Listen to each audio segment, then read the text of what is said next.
Andy, Draskyl, and day 2 of group stages. You got a lot of work. 4 series today, yeah. But you're having fun. Any particular ones that stand out for you? Well, the Complexity IG series was definitely a treat to watch. I mean, in the first game, it looked like IG were kind of just like higher caliber team, which I think a lot of people were expecting. But in game 2, they actually got surprised by a Tusteki's pick coming out from Complexity, and they managed to tie up the series 1-1. So now Complexity, the last time I checked, were number 2 in their respective group. They 2-0'd twice. They tied once, and they lost once. Yeah, the one series they lost was to the leader of the group, LGD. They lost real bad. Yeah, it was not close. But, I mean, the fact that if you can take one game off of the really good teams in that group, it prevents them from getting that third point, right? Because if you get 2-0, you get 3 points. Mm-hmm. But at the very least, if you're getting 1-1, you can still maintain that standing. Yeah, but thankfully, it doesn't matter how much you win by, it's still just one loss, right? Yeah. So the fact that they 2-0 twice is quite good. They're 2-0ing the teams they need to 2-0 in order to finish top of the group. So definitely. I mean, I don't think they're going to finish first, but they're going to get probably going to get. They should be in upper bracket, right? They should be top 4, I think. Yeah, I think so as well. And anything else? Any other thoughts about what's been going on? I was kind of impressed with MVP. They're showing how far they've come, right, in comparison to what we saw even in the previous years.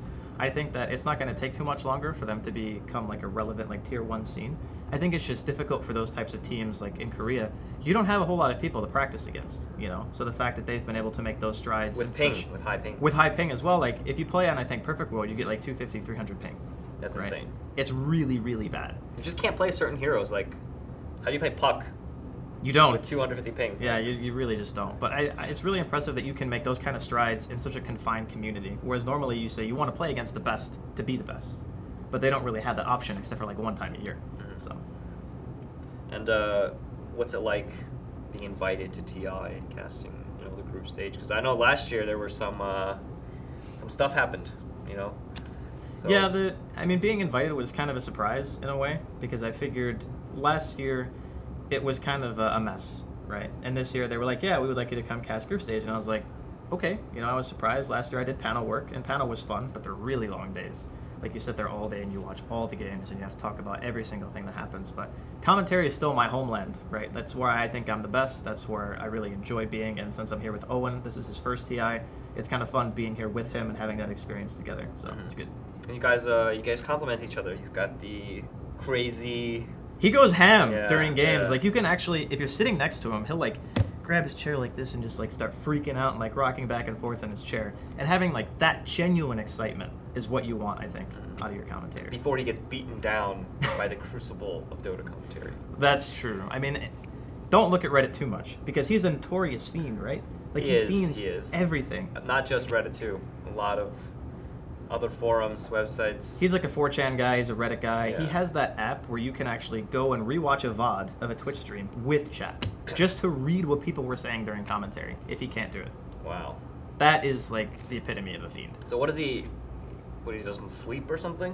He doesn't sleep much, as far as I know. So he's like a robot. Yeah. He keeps it all in his head. He's a large head. He does have a very large head. Yeah, so he keeps it all in there. And he's much bigger in person. All the hype. Yeah, he's way bigger in person. He is a tall guy. You don't think OD Pixel is a big guy, but he is tall. He's like 6'3". He's much taller than I am. Yeah, he is tall. When I first saw it, I had to do a thing with him and Cinder, and I'm like, I'm going to look like a tiny person. They are both just tall people. What is it about commentary? I think there's a lot of commentators that are tall. I'm barely 6 foot, right? Or 6'1" or something like that, and he is he's much taller than I am. So. And conditions, obviously, this is much more organized. You said last year it was a little. It was hectic because last year when we did the panel, they didn't really tell you what time you were supposed to be there unless you were starting the day. So if he was okay, be here in the morning, 9 a.m. Yeah, I think they were just mix and matching, trying out. And then this year they have this is the panel. They're going to do every game, Yeah. And this is the casting pairs. You're going to be doing this and this and this. And it's kind of nice. You know exactly what you're doing at the start. Whereas the previous years, you didn't know who was casting the grand final, Yeah, that was funny because there was times where people didn't have any idea what was going on. In terms of who casts what, we didn't know who was casting what until we got here, right? Which that part is okay as long as we know the schedule because then people know where they need to be.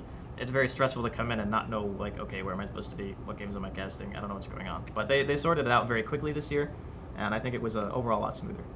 And what have you learned? What have you learned as a caster since last year? I always ask people this. I learned to be more humble, and it sounds weird to say that, but in reality, as a Dota player, I think a lot of people can relate to the idea of always thinking that you're right, and always thinking that the way that you view the game is always going to be the way that the game should be played. And just over the last 18 months, maybe a little bit over a year, I've come to the conclusion that it doesn't matter how much you know about Dota, because everything is always subject to change. So I think that's pretty much what I took away from the last year and a half. And you've learned to be a better caster? I think so. What has changed about your style?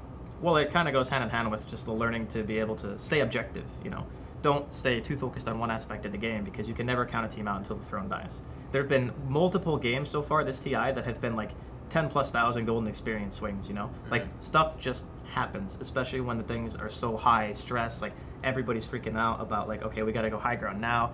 You mess up that one push and then the game can just end. So I try. I was just gonna say I try really hard not to be fatalistic about teams anymore. Oh, yeah, okay. Yeah. And it's interesting because last patch there was all that stuff about the comeback mechanic, and Icestruck changed it a little bit. I think it was the experience was changed quite a bit, but the gold was about 25% decrease or something. They nerfed it, I think, 2 patches in a row. I want to say, and overall it was anywhere from a 25 to a 30% difference in terms of gold gain based on net worth, the difference between the two teams. And then street gold was also modified, I want to say. And then they actually put in another nerf where they made it so if you are out of a certain range of a hero when it dies, the proximity gold is lessened. So if you Zeus ult somebody or you die to a Techie's mine, the other increased gold that you get from that is diminished greatly. So Techies doesn't get as much gold as he used to for killing people. But Techies still doing okay. I think he's pretty OP. He's actually winning every game that he's picked in, right? So far. I think so. But he's always been picked with Tusk, so that's a little skewed a little bit, because they usually don't pick Techies without Tusk these days. It doesn't seem like they pick him solo. The reason that it's so frustrating is because when people pick Tusk, it's usually seen as first to pick material a lot of the time. And then when you go to the second phase bans, the first bans that you always look to are do we need to ban Brood? Does Brood crush our lineup? And then something else like Dazzle, Winter Wyvern's been banned a lot during second phase. There's other high tier heroes that you're I kind of want to get rid of this. But then if you go past second ban phase, you can pick that Techies if the Tusk is there. So I think what will likely happen is if a team has run it before, then they will always ban the Techies in the second phase if Tusk goes through. I think that's almost a necessary evil that you're going to have to adopt, because we've seen it and no one knows how to deal with it yet. Everyone just loses to that. And, I think I interviewed Swindle, and he was talking about playing against these Chinese carries with 10 years of experience. Burning has 10 years of Dota experience. He's played forever, yeah. Yeah, and then suddenly it's this guy, this little annoying goblin that throws mines down, and he's just, I've never seen this dude before. So he doesn't really know, he can't use that 10 years of burning experience, because nobody plays Techies. So he's just what do I do against this, right? Yeah. And I think that it's going to be a learning experience for those guys. It'll be a meta shift between the group stage and the main stage. It's going to be do we just ban this? Do we just waste our ban? We just have to ban it every time? If you're a solid team like LGD, IG, Secret, all these top tier, everyone thinks they're going to get top 8 teams.